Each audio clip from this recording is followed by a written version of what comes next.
गायत्री महामंत्र एक बार मेरे साथ दोहराओ। ओम भूर्भुवः स्वः तत्सवितुर्वरेण्यं भर्गो देवस्य धीमहि धियो यो नः प्रचोदयात्। तात्विक दृष्टि से अगर ईमानदारी से देखा जाए तो व्यक्ति की मूल सत्ता उसकी आत्म चेतना है।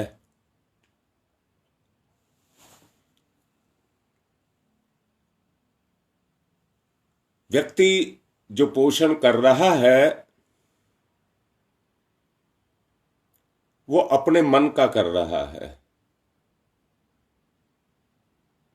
व्यक्ति जो कुछ भी कर रहा है वो अपनी मन की कर रहा है।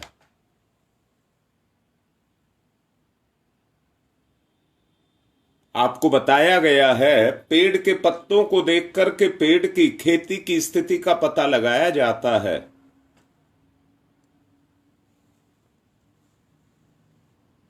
आज आपको जो पीछे कहा गया था कि अपने लक्ष्य का निर्धारण करिए,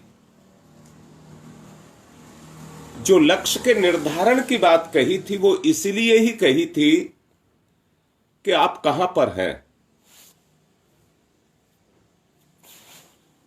जैसा भी अभी आपसे कहा है, व्यक्ति की मूल सत्ता उसकी आत्म चेतना है।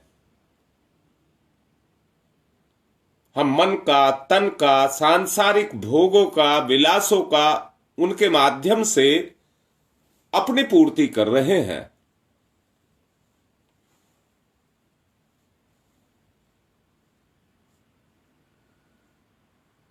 मैंने कल आपसे एक बात कही थी, व्यक्ति का शरीर उसका कलेवर है, व्यक्ति का परिवार उसका आवरण है, और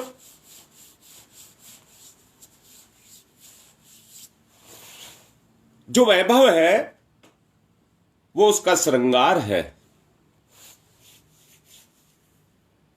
कल मैंने ही ये बात कही थी कि एक लाश के पास भी ये तीनों चीज होती हैं। लाश के पास भी ये तीनों चीजें होती हैं। शरीर भी होता है, परिवार भी होता है और उसका वैभव भी होता है, परंतु उसको सड़ने से कोई नहीं रोक सकता। उसको सड़ने से कोई रोक नहीं सकता, बचा नहीं सकता।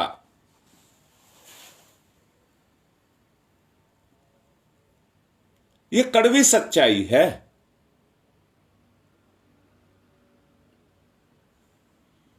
जब आप इस बात को मानते हैं कि कड़वी सच्चाई ये है कि हमारी आत्मा है,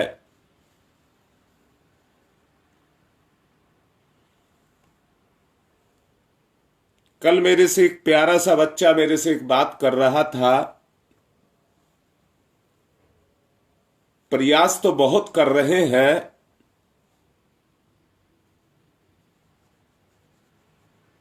कुविचारों को पैदा ना होने दिया जाए, मन की ना चलाई जाए,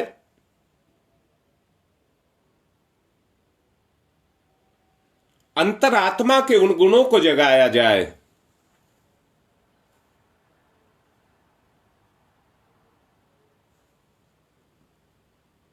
अपनी विशेषताओं को जगाया जाए।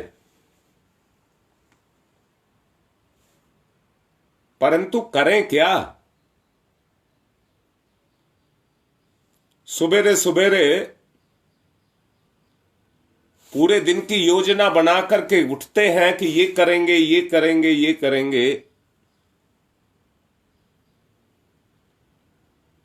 परंतु बात कहीं ना कहीं पर अधूरी रह जाती है। गंदे विचार आ ही जाते हैं।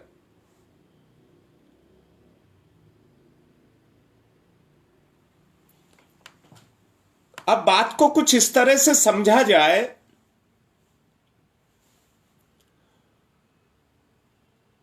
आयुर्वेदिक इलाज के अंदर सबसे पहले विरेचन की क्रिया को किया जाता है। जो अंदर भरा है उसको बाहर निकाला जाता है, जो गंदा है, जो श्लेष्मा है, जो टॉक्सिस हैं, उनको बाहर निकाला जाता है।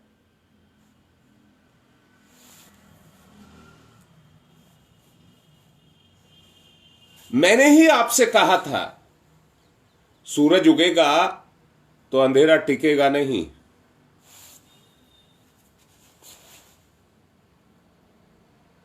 अगर सूरज उगा है, आप प्रयास कर रहे हैं अपनी विशेषताओं को जगाने का, तो कमजोरियां जाएगी ही जाएगी। अगर एक ही बार में चली गई होती तो जीवन का क्या महत्व था। आनंद इसी का नाम है। हम उस सोच को ना देखें, उसको ना देखें कि हमारे अंदर भी ये उठ रहे हैं, हम इसको देखें कि हमने कितनी उपलब्धियों को प्राप्त कर लिया है। इतना अच्छा हो गया, इतना खराब था, कल मैं इतना खराब था, आज इतना अच्छा हो गया। कल से आज अच्छा होना चाहिए, तो परिवर्तन आपको दिखाई देने लग जाएगा।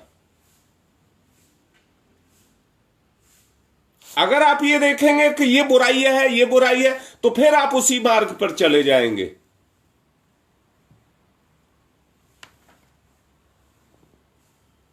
देखिए इसको कि कल से कितना संयम आज आपके अंदर है। कुछ शांति आपके अंदर आई, कोई संतोष आपके अंदर आया या नहीं आया, इस बात को आपको देखना पड़ेगा। अंतरात्मा विकृतियों के दबाव से मूर्छाग्रस्त पड़ी हुई है। अंतरात्मा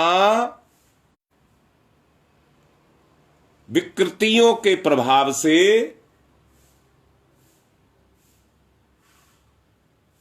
मूर्छित होकर के पड़ी हुई है। मूर्छित से मतलब है आग के अंगारे पर जिस तरह से राख चढ़ जाती है, तो राख की परत गुणों का आदान प्रदान नहीं होने देती। बस, और कोई अंतर नहीं है। इस मूर्छा को तोड़ना है, इसी का नाम जागृति है। इसी का नाम जागृति है। और पिछले दिनों के प्रवचनों को अगर आप ध्यान दें तो जागृति ही बलवान है। इस पर मैंने 2-3 दिन तक प्रवचन किया था कि जागृत ही बलवान है।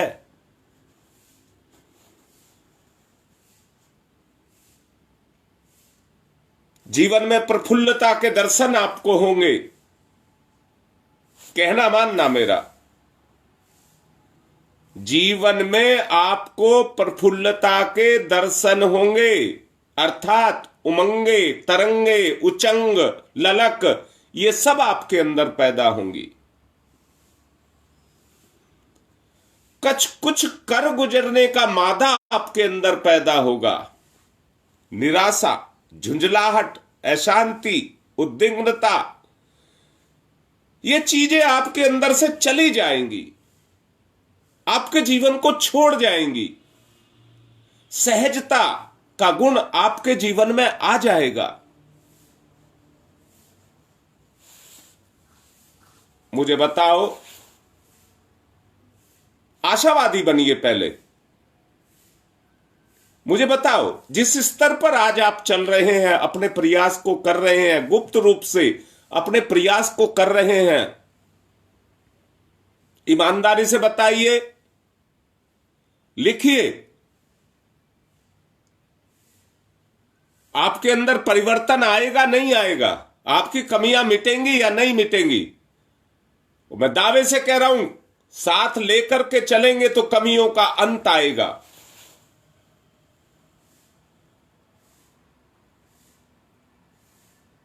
याद रखना, आंतरिक विकृतियों का दंड, आंतरिक विकृतियों का दंड इससे बड़ा कोई संसार का दंड नहीं है। इससे बड़ा कोई भी संसार का दंड नहीं है। जिस तरह से एक नशा करने वाला रोज कसम खाता है कि आज के बाद नहीं करूंगा, पर फिर उसी काम को करता है, उसी तरह की स्वाभाविक कुछ स्थिति हमारी भी बनकर के खड़ी हो गई है।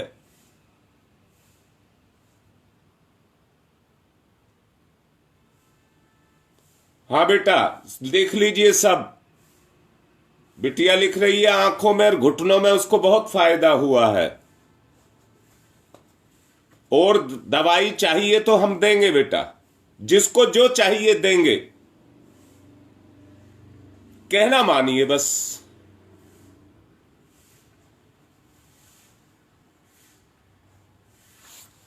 मैं आपसे कह रहा हूं, आंतरिक विकृतियों के कारण जितना आदमी आज कष्ट को भोग रहा है, जो भी कष्ट भोग रहा है, वो उसकी आंतरिक विकृतियां हैं। वरना जीवन तो सहज और स्वाभाविक है। रक्षा करने वाली मां प्रकृति निरंतर हर किसी जीव के साथ लगी हुई है।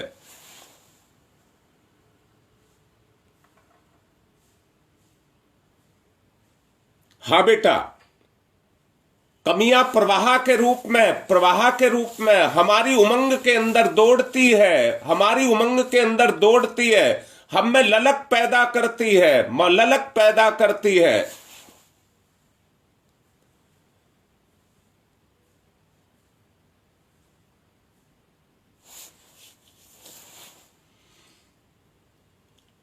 अमन, हाँ बिल्कुल ठीक लिख रहे हो बेटा, देंगे। हम तो कह रहे हैं, कर रहे हैं। आज मैं एक और बहुत अच्छी दवाई बनाने जा रहा हूं, जिससे शरीर के सब तरह के रोगों का नाश होगा। अभी हम बच्चे हैं, धीरे धीरे पनप रहे हैं, उठ रहे हैं, विकसित हो रहे हैं। अरे पोषण तो हर किसी को चाहिए कि नहीं चाहिए?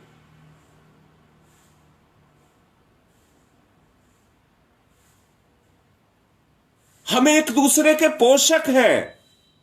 मान लीजिए मेरा कहना, साथ दीजिए, हम एक दूसरे के पोषक हैं। अरे बुराई भी तो पोषण पाती है, बुराई से बुराई भी तो पोषण पाती है। मेरे लाडलो, मेरे प्यारो, मेरे अपनों, जब मैं एक बात कह रहा हूं, एक आदमी 100 आदमी का सिर फोड़ सकता है, पर बनाने के लिए कहा जाए तो एक आदमी का बना करके तो दिखाए। एक नशा करने वाला कितनों को नशा करने वाला है, एक चुगली करने वाला कितनों को चुगली करना, एक कोई भी किसी तरह का पाप करने वाला कितनों को पापी बना देता है। पर तुम्हें मुझे पुण्यात्मा बनाना है।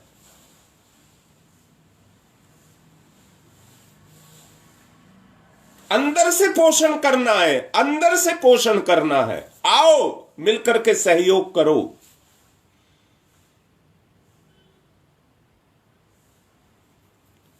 महसूस करो आवश्यकता को। फिर से कहता हूं, क्या नहीं हम कर सकते? क्या अगर हम मिल जाएं तो हम क्या नहीं कर सकते?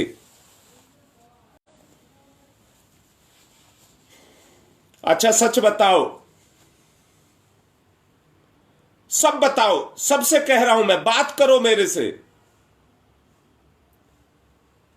क्या वासना, तृष्णा, लोभ, मोह, अहंकार की पूर्ति को ही आप सब कुछ मानते हैं? मेरा सवाल है आप लोगों से। मोटी बुद्धि की बात कर रहा हूं, मोटी बुद्धि की बात कर रहा हूं। क्या लोभ, मोह, काम, वासना, भोग, तृष्णा, अहंकार, वैभव, इन्हीं को ही आप सब कुछ मानते हैं?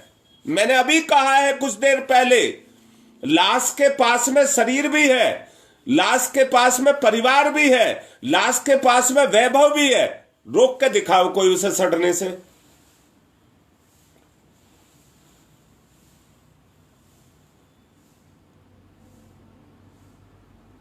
अब मैं बेटी फिर से कह रहा हूं, सालू, जो मैं बोल रहा हूं क्या आप लोगों को समझ नहीं आ रही मेरी बात?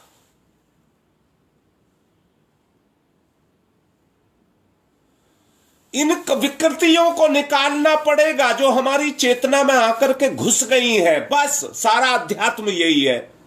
आप भगवान हैं बेटा, मैं आपसे कह रहा हूं, आप भगवान हैं, भगवान, साक्षात भगवान, साकार भगवान। पर इन विकृतियों ने आपको लोभी, कपटी, दंभी, दराचारी, कुछ से कुछ बना करके खड़ा कर दिया है।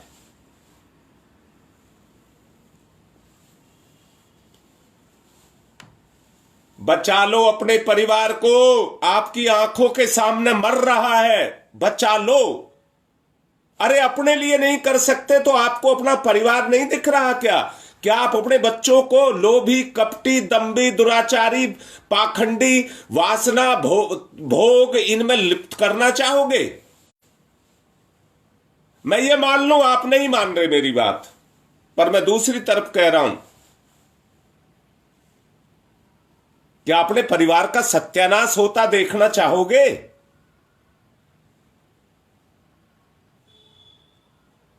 तो मैं बार बार कह रहा हूं, मान लो मेरा कहना,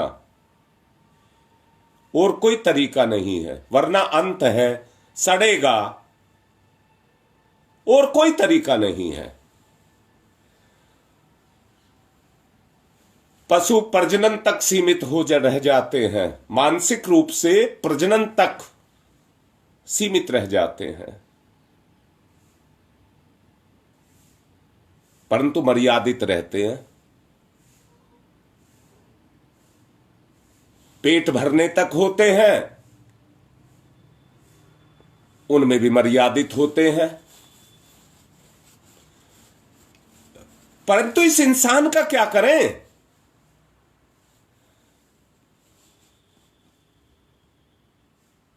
समस्या का समाधान ढूंढना पड़ेगा। विवेक बुद्धि को जागृत करना पड़ेगा।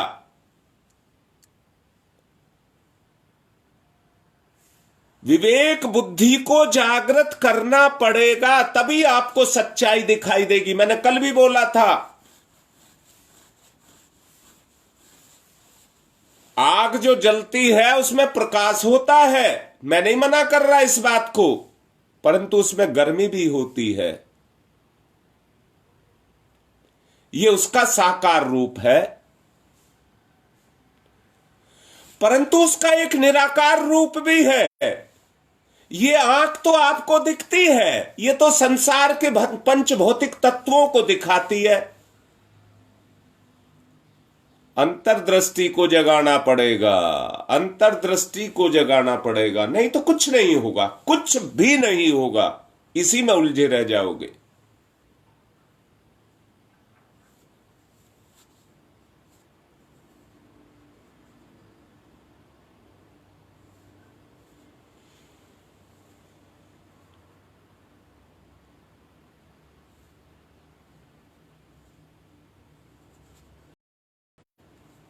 सोचो जो कहा जा रहा है।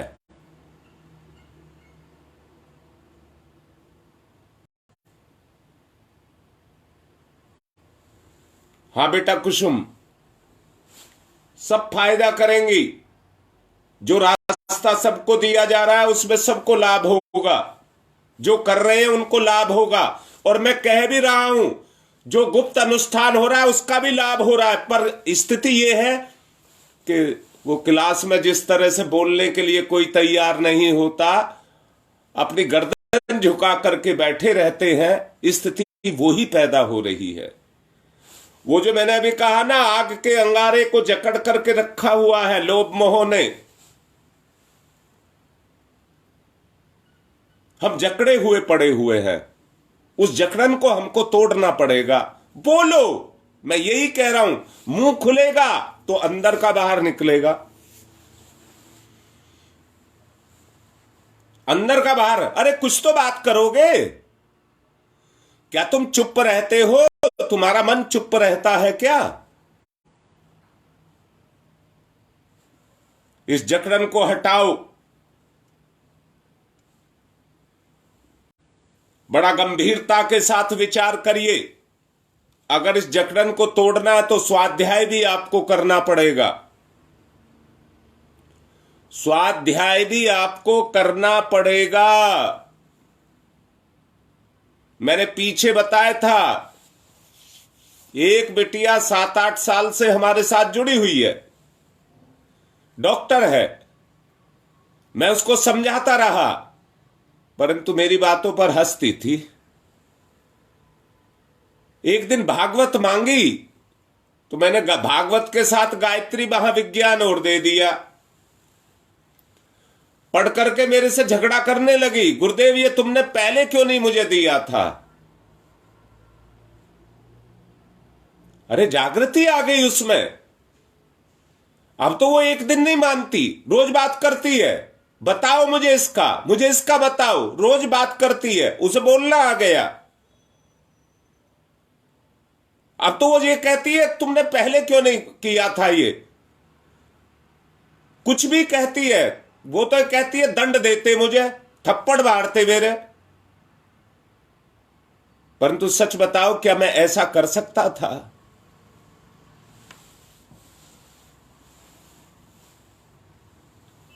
हर चीज का एक समय है, सौभाग्य का समय होता है। मेरी जिंदगी में भी एक सेकंड ऐसा आया था जब मेरा सौभाग्य जगा, मेरी दुनिया बदल गई, मेरी जिंदगी बदल गई। आपकी जिंदगी में भी ये सौभाग्य आया हुआ है अनुष्ठान का, आपका जीवन बदल जाए, ट्रैक बदल जाए।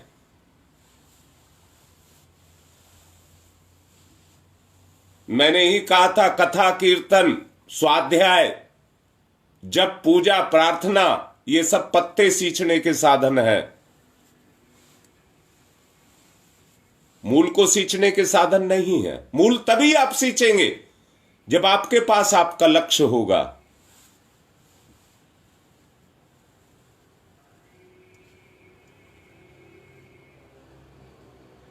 ऐसा आच्छादन से हम लिपट चुके हैं जिसमें कर्म कांडों के चमत्कारी परिणाम छुपे हुए हैं। हम उनमें जाकर के लिपट गए हैं, बाहर निकलना होगा। तत्व दर्शन का अवलंबन लेना ही होगा। आत्म चेतना की मूल सत्ता और उसके विकास के विस्तार के संबंध में आपको गंभीरता के साथ विचार करना ही होगा। आपको यह प्रतीत होना चाहिए, दूर की चीज प्रतीत होती है, आपको यह प्रतीत होना चाहिए। परिस्थितियों का वृक्ष, परिस्थितियों का, जो बोल रहा हूं उस शब्द को समझ लेना, परिस्थितियां घटनाओं को पैदा करती हैं और सब कुछ पैदा होता है वातावरण से। मन स्थिति ही परिस्थिति की जननी है। परिस्थितियों का जो वृक्ष है वो मन स्थिति के सहारे अपने पोषण को पा रहा है, फलता फूलता जा रहा है, वो जड़ें उसकी काम कर रही हैं। हमें कुपोषण की जड़ों को मारना होगा, काटना होगा। मन स्थिति भी स्वतंत्र नहीं है, ये ध्यान रखना। मन स्थिति भी स्वतंत्र नहीं है, उसकी प्रेरणा का स्रोत आपका अंतःकरण है।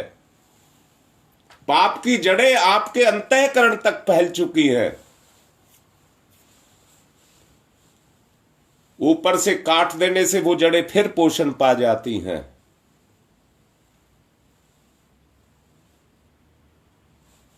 इसलिए अंतःकरण आपकी अभिलाषा का केंद्र है।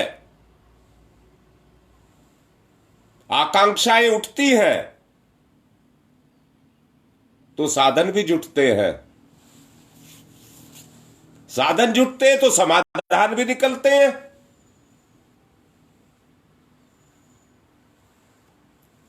साधन जुटाने के लिए बुद्धि दौड़ती है, शरीर मेहनत करता है, अवसर आते हैं, साधन जुटते हैं। मन का संयोग सफलताओं का सृजन करता है। यही चक्र जीवन में चलता है और इस पर आरूढ़ जो हो गया,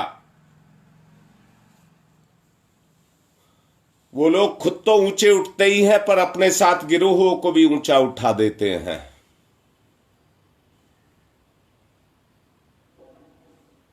अपने साथ गिरोहुओं को भी पकड़ करके ऊंचा उठा देते हैं। भाई बात तो छोटी सी ही है।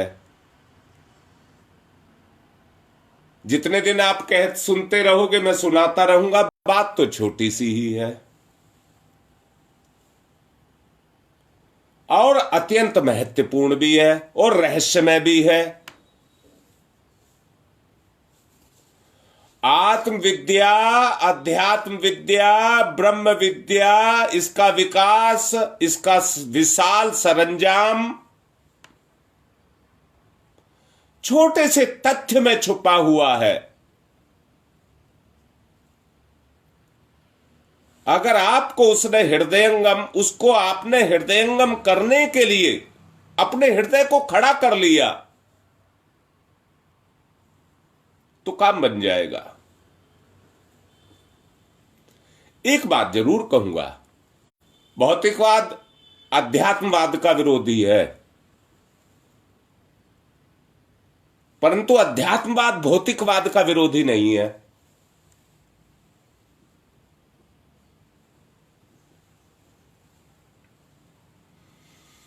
एकांक की मान्यता में साधन सामग्री की विपुल मात्रा में तृप्ति मिलने की बात कही गई है,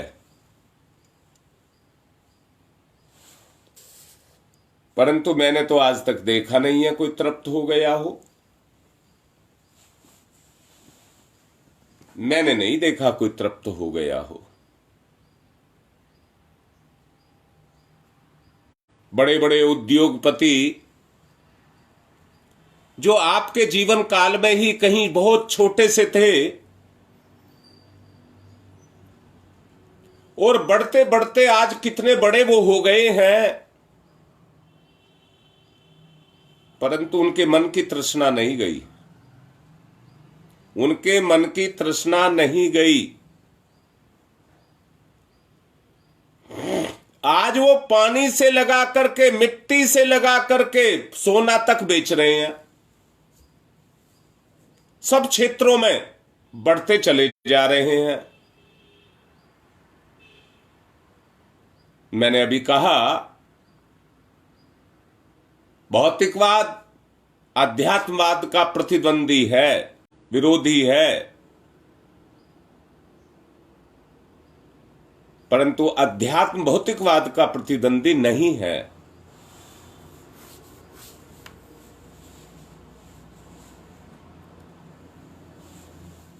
भौतिकवाद प्रमुखता देता है वैभव को। भौतिकवाद प्रमुखता देता है वैभव को,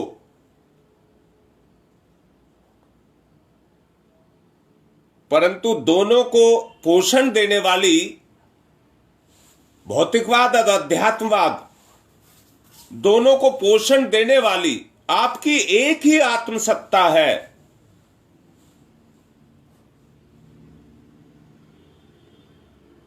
समन्वय को स्वीकार नहीं करती। दोनों के, भौतिकता के और अध्यात्म दोनों के, ये जो मन की शक्ति है उसको दोनों को स्वीकार नहीं करती। अर्थात मैं क्या कहना चाहता हूं, इस सच्चाई का आपको पता है कि अध्यात्म क्या है, सच्चाई क्या है, सत्य क्या है,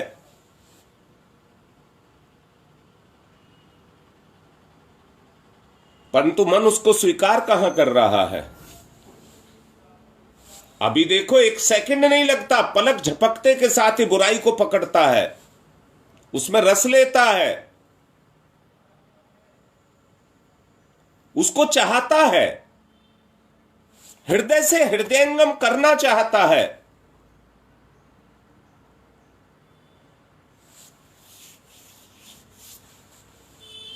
जिस दिन सत्य का बीजारोपण आपके अंदर हो गया,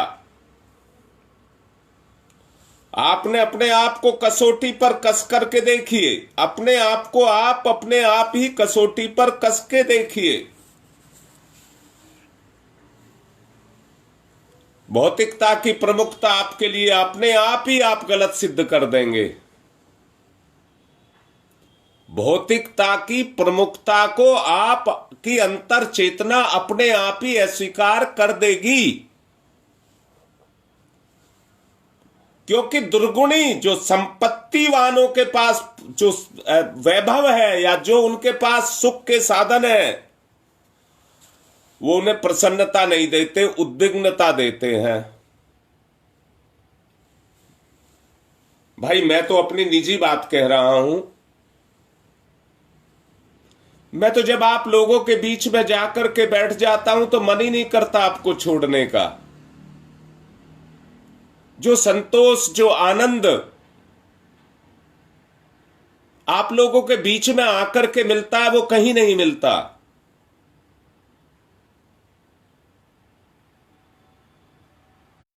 और मैं देखता भी हूं, जितनी देर प्रोग्राम होता है उससे ज्यादा समय मुझे इस कार्य में लगाना पड़ता है।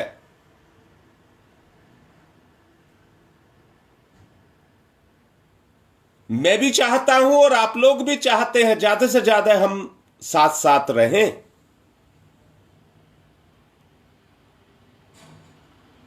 हृदयंगम करने वाली बात मैंने अभी आपसे कही थी। आंतरिक विशेषताओं को जब आप हृदयंगम करने लग जाएंगे तो आपका आध्यात्मिक जीवन शुरू हो जाएगा।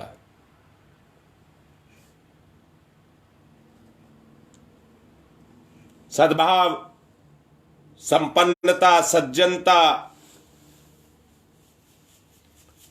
स्वल्प साधनों में अगर आप आनंद और उल्लास भरा जीवन जीना चाहते हैं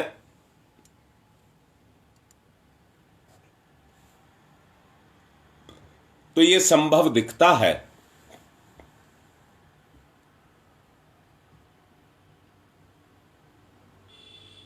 प्राय सभी मानव इस तथ्य के सभी साक्षी हैं। धन दौलत के अंबार लगे हों तो भी व्यक्ति को आत्मिक शांति नहीं मिलती, और स्वल्प साधनों में भी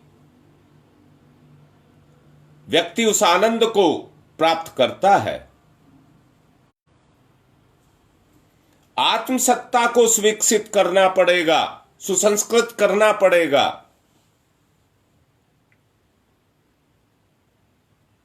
यदि इस तथ्य को ठीक से समझ लिया जाए और हृदयंगम कर लिया जाए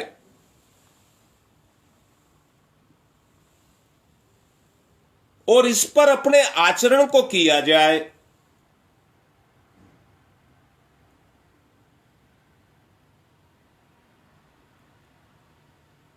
तो काम बनना शुरू हो जाएगा। निश्चित रूप से सर्वतोमुखी आपकी उन्नति होनी शुरू हो जाएगी।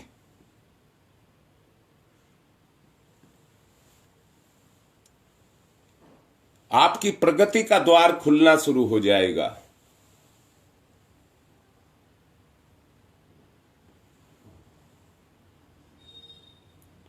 इस उद्देश्य की पूर्ति आपको करनी पड़ेगी।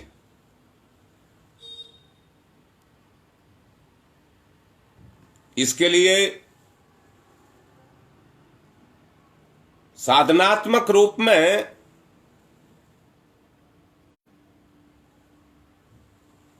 मैंने आपको एक सिद्धांत कराया भी था।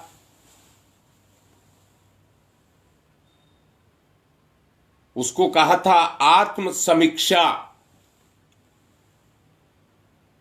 आत्म समीक्षा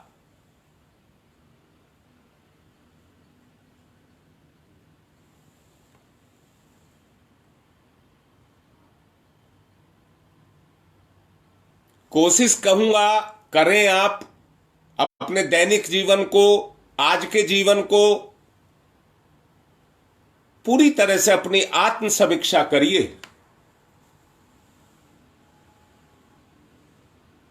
अंतर के प्रकाश में,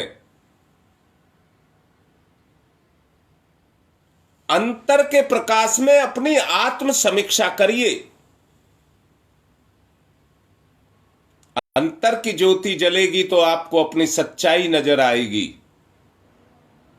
एक बात और भी कह रहा हूं, ये जो कुछ भी चल रहा है परम पूज्य गुरुदेव परम वंदनीय माता जी के संरक्षण में, मां गायत्री की कृपा से चल रहा है।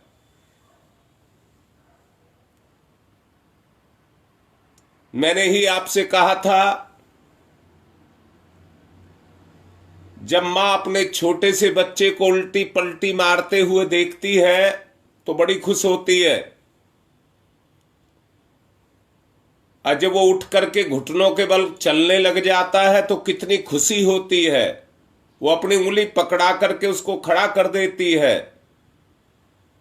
फिर अपना सहारा दे करके चलाना शुरू करती है। ठुमक ठुमक करके जब वो चलता है तो मां कितनी प्रसन्न होती है, मैं कह नहीं सकता। शायद श्री कृष्ण भगवान को अपना इष्ट मानने वाली मां अपने बच्चे को इस तरह से चलता हुआ देख करके अपनी बच्चे की अगर तुलना करेगी तो श्री कृष्ण भगवान से उसको कम नहीं मानेगी।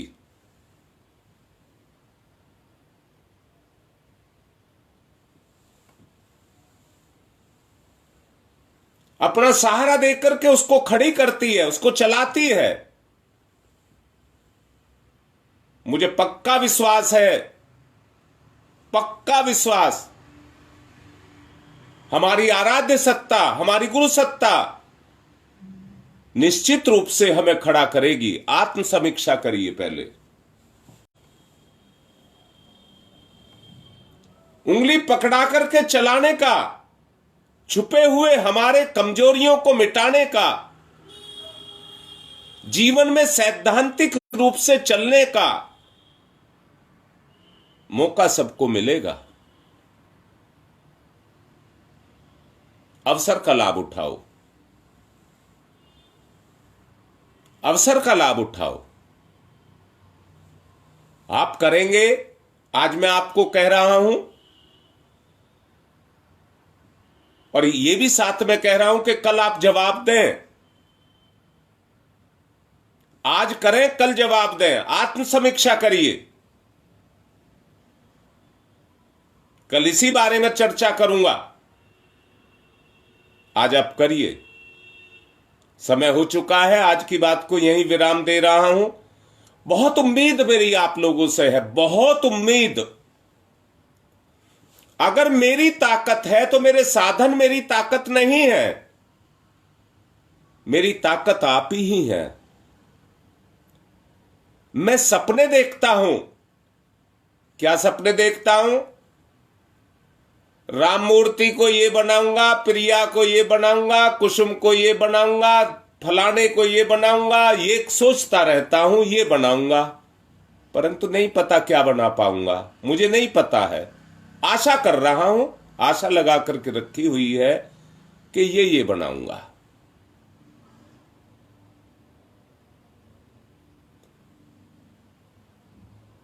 साथ दीजिए, करूंगा। आज की बात को यहीं पर विराम दे रहा हूं।